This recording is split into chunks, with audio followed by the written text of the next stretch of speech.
Hola, ¿cómo están?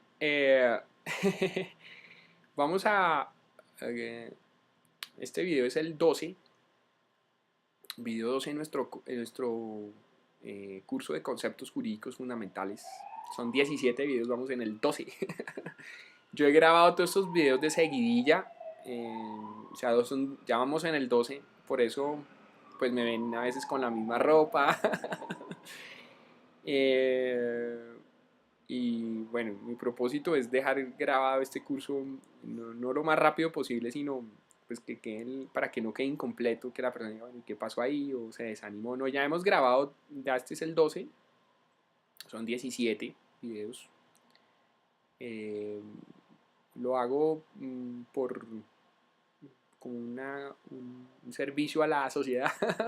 Y si no, pues el gran servicio, claro, pues yo sé que muchas personas no tienen acceso de pronto a libros, están en zonas apartadas, pues pueden tener acceso a internet, por ejemplo, pero no a libros, entonces pues y quieren saber sobre derecho de pronto en algún sitio.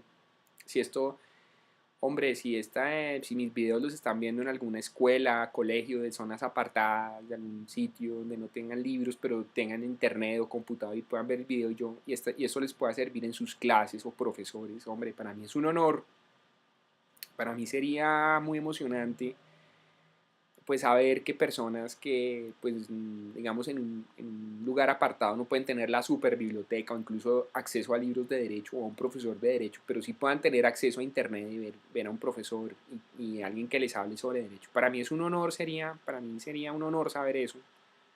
Y pues que yo no puedo llegar allá físicamente a ese sitio, ya sea en Colombia o en otro país de América Latina o en el mundo, ¿sí? Pues para mí sería un honor y les mando un saludo.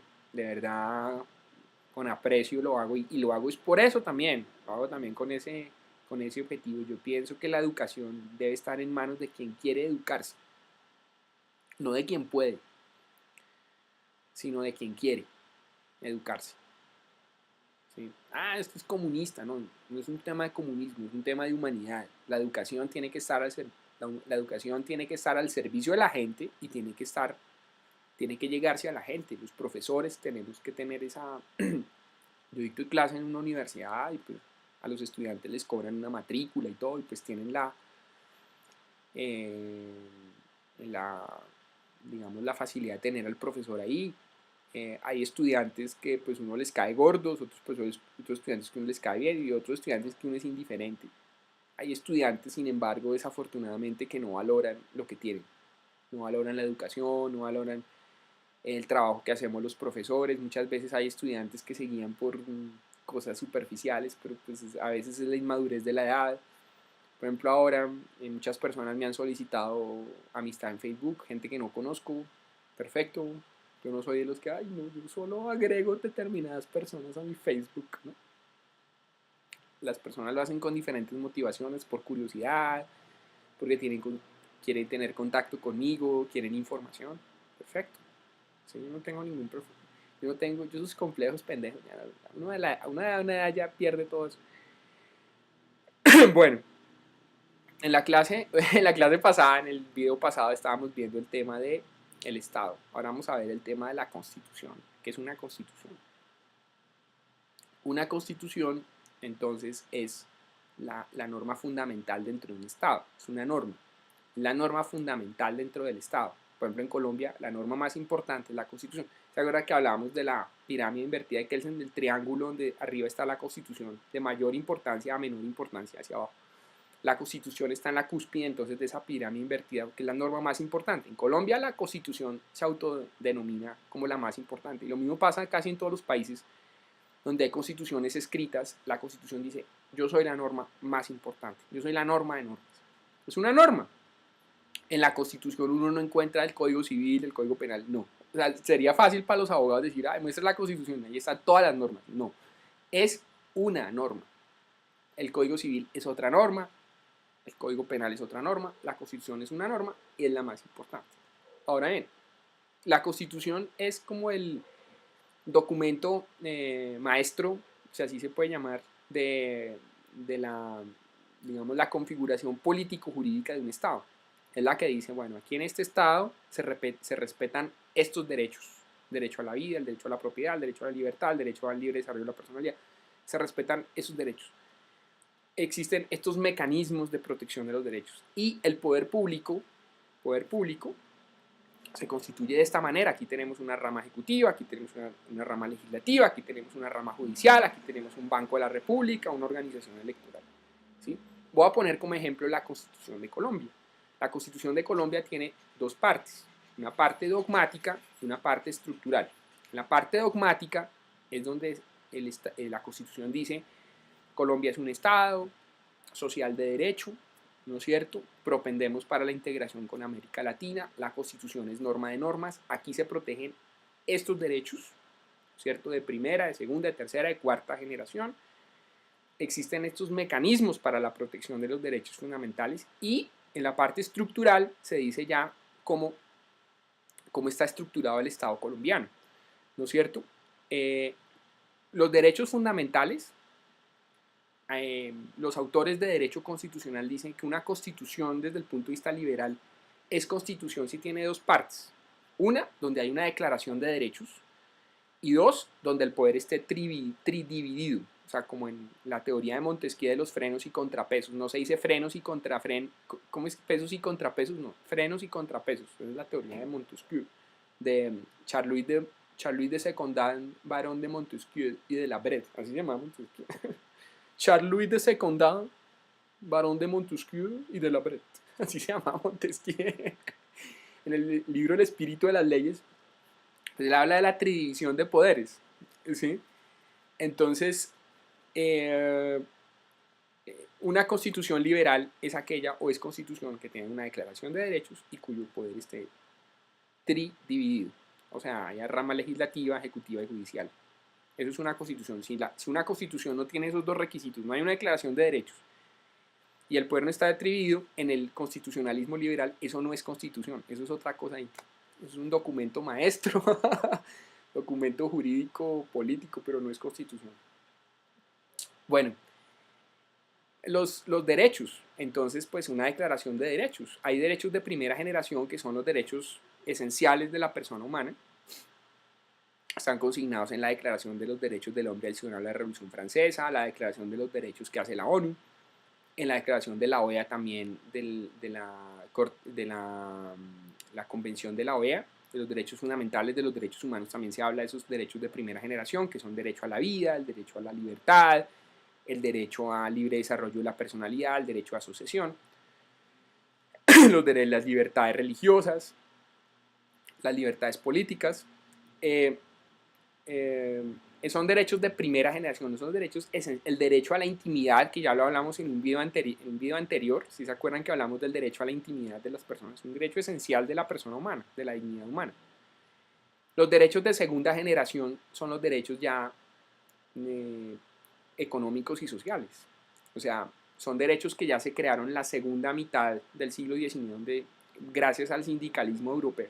Entonces se dijo, un momento, la persona no solo tiene derecho a existir, a la libertad, ¿sí? Derecho a configurar una familia, sino la persona también tiene derecho a un salario, la persona tiene derecho a una vivienda, la persona tiene derecho a una seguridad social, ¿no es cierto?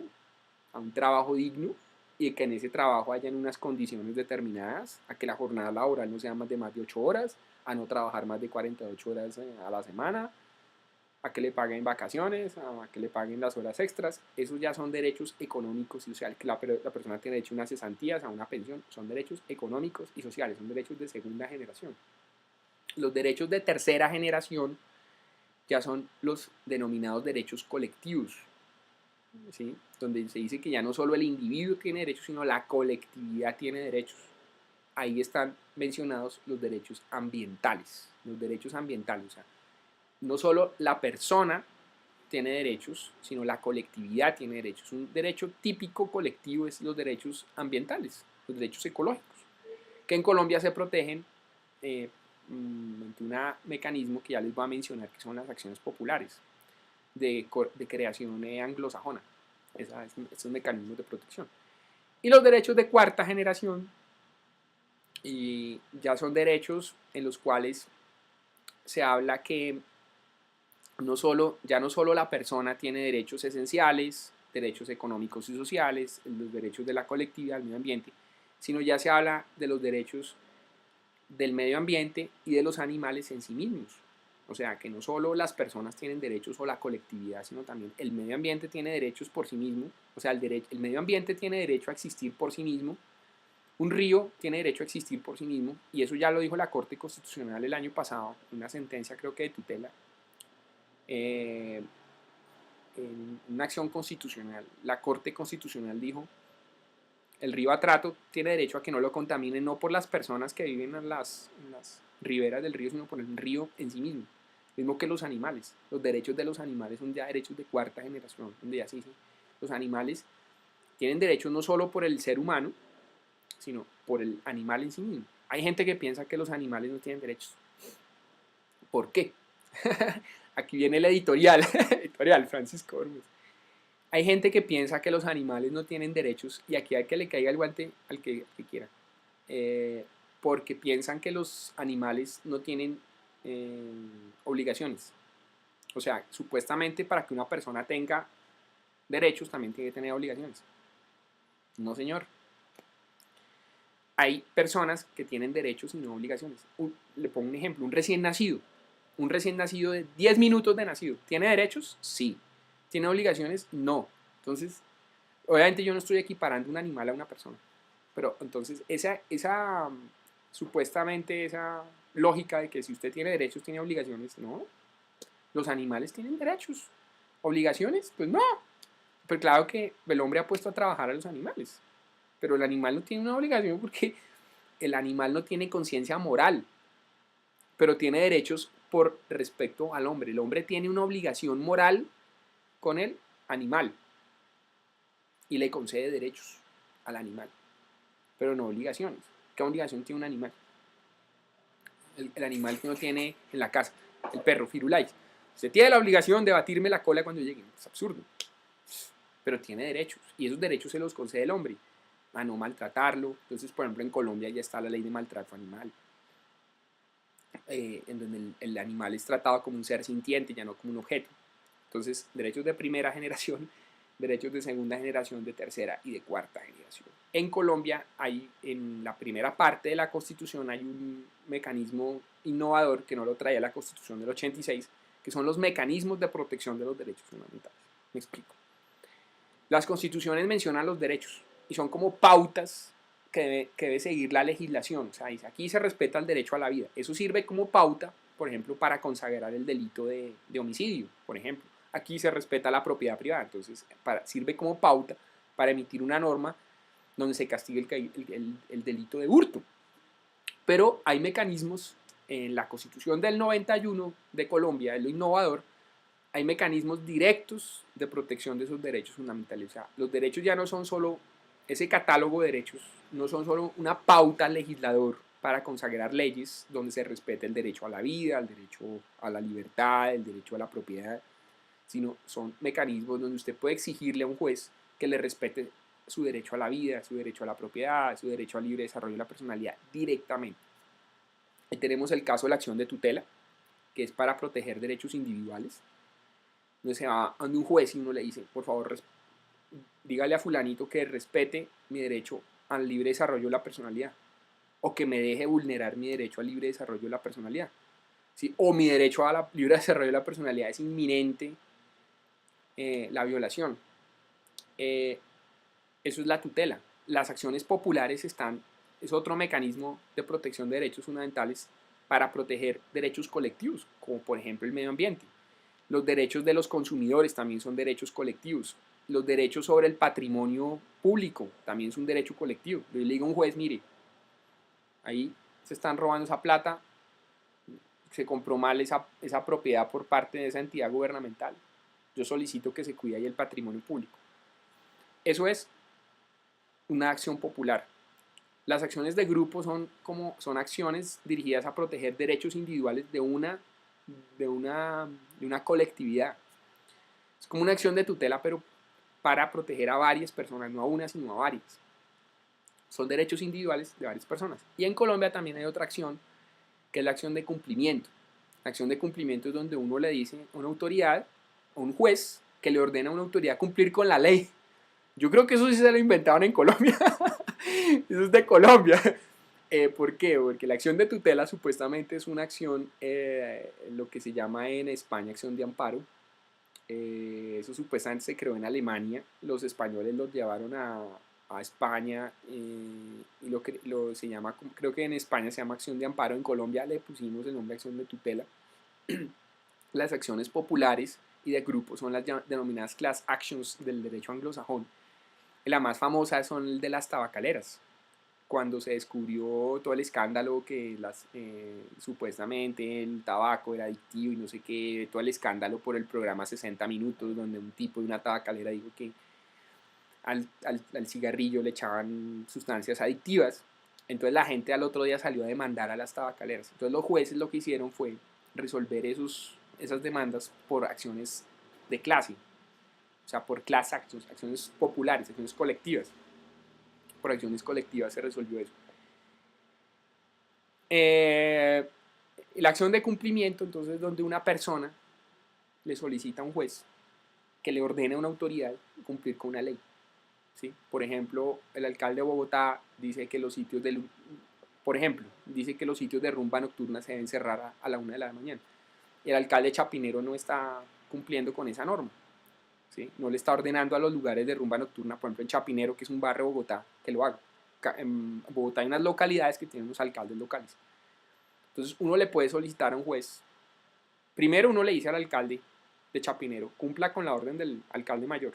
Si no lo hace, si el tipo le dice no lo voy a hacer, o se hace loco, uno va, presenta la acción de cumplimiento y le dice al juez, señor juez, ordene al alcalde de Chapinero, por ejemplo, o sea, no es un caso de la vida real, es un caso hipotético, es un caso ficticio, ordene al alcalde de Chapinero cumplir con el decreto del alcalde. ¿Sí? Eso es una acción de cumplimiento. Yo creo que eso sí no lo inventamos en Colombia, eso es típico de Colombia, porque en la Constitución del 91, amigos colombianos que me estaban escuchando o de América Latina, la Constitución colombiana del 91 tuvo una gran influencia del derecho español, del constitucionalismo español, sobre todo de la Constitución de 1978. Hay incluso artículos de la Constitución de Colombia, o sea, yo no lo digo yo. Hay, por ejemplo, un artículo en la Constitución de Colombia calcado de la Constitución española, el de la responsabilidad del Estado. Dice que el Estado responderá por las fallas en el servicio, no sé qué. Entonces, eso es un artículo que se calcó, por no decir que se copió, de la Constitución española del 78. El constitucionalismo colombiano, la Constitución del 91, tiene una gran influencia de la Constitución del 78 española. También metieron muchas cosas anglosajonas, entonces, por ejemplo, las secciones populares, eso es del derecho anglosajón. El tema de la Corte Constitucional viene del constitucionalismo europeo, pero también quisieron meterle algo de la Suprema Corte de Estados Unidos. ¿Sí? Bueno, eso es un tema complejo, eso lo sabemos los colombianos, los abogados colombianos. ¿Eso está bien, está mal? No, pues se hizo porque lo que también yo dije en el video sobre la doctrina, la creación científica de conocimiento, pues se acude a la creación científica de otros países, la producción de conocimiento, pues hay países que tienen una producción de conocimiento más alta, entonces lo que se hace es acudir a esos países para ver la institución y importarla a nuestras instituciones. Y así se hizo en el constitucionalismo, en la Asamblea Constituyente del 91. La segunda parte de la Constitución es la parte estructuralista. Está el catálogo de derechos clasificado en derechos de primera, segunda generación, tercera, cuarta generación. Obviamente, si uno ve la Constitución de Colombia, no dice derechos de primera generación, sino eso es la doctrina constitucional las que los ha clasificado por generaciones, no aparece en la Constitución. Si alguien va y coge la Constitución, no dice derechos de primera generación, no, es que no lo dice. Eso es una creación doctrinal, agrupar esos derechos fundamentales en generaciones de derechos. Los derechos, bueno, la estructura de la Constitución, entonces, el poder está dividido en las tres ramas del poder clásicas: el poder legislativo, el poder ejecutivo y el poder judicial. En Colombia hay otros poderes que no están en esas tres ramas. De pronto en otros países también, como el caso del Banco de la República, el Banco Central, el que emite el dinero, no está en esas tres ramas. La Contraloría tampoco. La Contraloría, que es la que vigila el comportamiento del manejo fiscal de los recursos. La Procuraduría, que es la que vigila el comportamiento de los funcionarios públicos, de los servidores públicos en materia disciplinaria. La organización electoral, la registraduría y el Consejo Nacional Electoral, que son los que llevan el tema del estado civil de las personas, el registro civil. Quien organiza las elecciones, la organización electoral, no está en esas tres ramas típicas. ¿Sí? Y aquí quiero hacer una aclaración o explicación sobre este tema, porque hay unos libros, eso va dirigido a los estudiantes de Derecho Constitucional. Hay unos libros que incluyen, por ejemplo, a la Procuraduría, a la Contraloría, dentro de la rama ejecutiva. ¿Por qué? ¿Cómo hace el procurador o la Procuraduría para destituir, por ejemplo, un servidor público? Mediante un acto administrativo. La Contraloría, que es la que vigila el manejo fiscal de los recursos. ¿Cómo le endilga responsabilidad fiscal a un servidor público? Por un acto administrativo. Entonces, como la Procuraduría emite actos administrativos, la Contraloría también. El Banco de la República, como por ejemplo fija las tasas de interés que le cobra a los bancos mediante una resolución, o sea, un acto administrativo. Entonces, desde el punto de vista del acto jurídico, como la rama ejecutiva es la que emite actos administrativos, pues la gente dice, pues entonces si la rama ejecutiva emite actos administrativos, la rama legislativa emite leyes y la rama judicial emite providencias, pues la Contraloría, la Procuraduría están dentro de la rama ejecutiva. Y no es así, porque si bien emiten actos administrativos, el Contralor, por ejemplo, el superior del Contralor no es el presidente de la República, porque en la rama ejecutiva a nivel nacional la principal autoridad es el presidente de la República.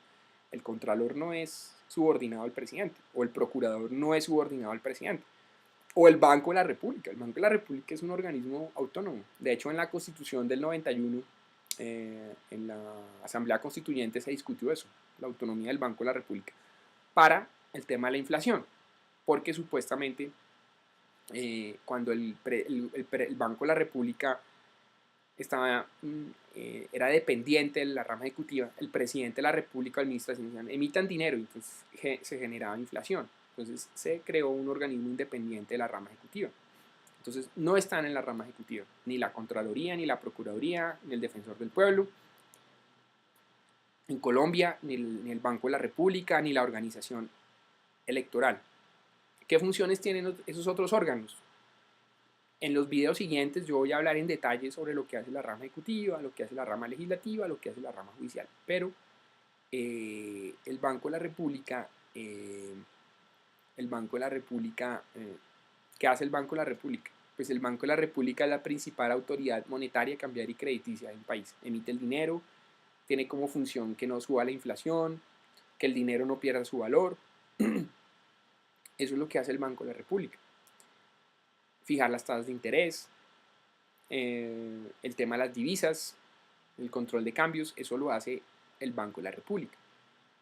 La Procuraduría, vigilar la conducta disciplinaria de los servidores públicos, ¿sí? Servir también como Ministerio Público. Como Ministerio Público significa que en los procesos judiciales la Procuraduría representa los intereses de la nación en los procesos judiciales. O sea, la Procuraduría puede hacer parte de los procesos judiciales. Y hay procesos donde obligatoriamente hace parte. Por ejemplo, las demandas de exequibilidad de la Procuraduría intervienen de manera obligatoria, pero eso es una facultad que tiene la Procuraduría.